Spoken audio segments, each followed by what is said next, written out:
செவிலிமேடு ஸ்ரீ திரௌபதி அம்மன் உடனுரை ஸ்ரீ தர்மராஜர் திருக்கோவில் அக்னி வசந்த மகாபாரத விழாவில் துரியோதனன் படுகள நிகழ்ச்சி ஏராளமான பக்தர்கள் பங்கேற்று கண்டு ரசித்தனர்.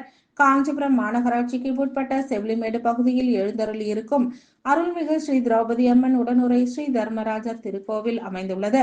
இன்று வருடம் தோறும் அக்னி வசந்த மகாபாரத திருவிழா கடந்த மாதம் 30ஆம் தேதி புதன்கிழமை கொடியேற்றத்துடன் தொடங்கியது. நாள்தோறும் பல்வேறு தலைப்புகளில் வெம்பாக்கம் பகுதியை சேர்ந்த கோவிந்தராஜ் அவர்களால் மகாபாரதம் சொற்பொழிவும், நெடும்பிறை ஸ்ரீ பொன்னியம்மன் கட்டைக்கூத்து நாடக மன்றத்தால் இரவு நேரங்களிலும் மகாபாரத நாடகங்கள் நடைபெற்றது. இதில் முக்கிய நிகழ்வான 18ஆம் நாள் இன்று காலை 9 மணி அளவில் துரியோதனன் படுகள நிகழ்வு நடைபெற்றது. இதில் பீமன் மற்றும் துரியோதனன் வேடமடைந்த நாடக கலைஞர்கள் தத்ரூபமாக மகாபாரத கதையினை ஒரு பகுதியான துரியோதன படுகள நிகழ்ச்சியை நடத்தினர். இந்நிகழ்வில் பல்லாயிரக்கணக்கான மக்கள் கலந்து கொண்டு படுகள நிகழ்ச்சியினை கண்டு ரசித்து ஸ்ரீ திரௌபதி அம்மன் உடனுரை ஸ்ரீ தர்மராஜனை தரிசித்து சென்றனர்.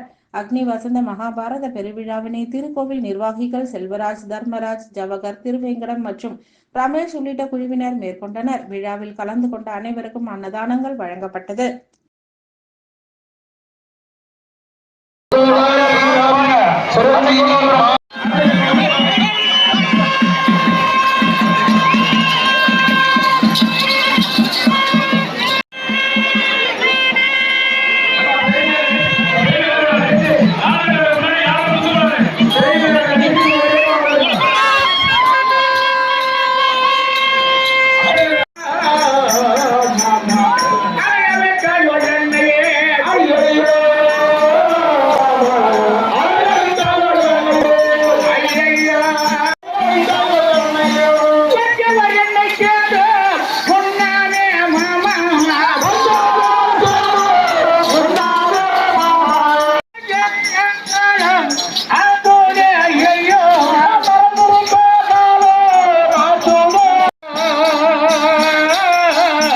Mama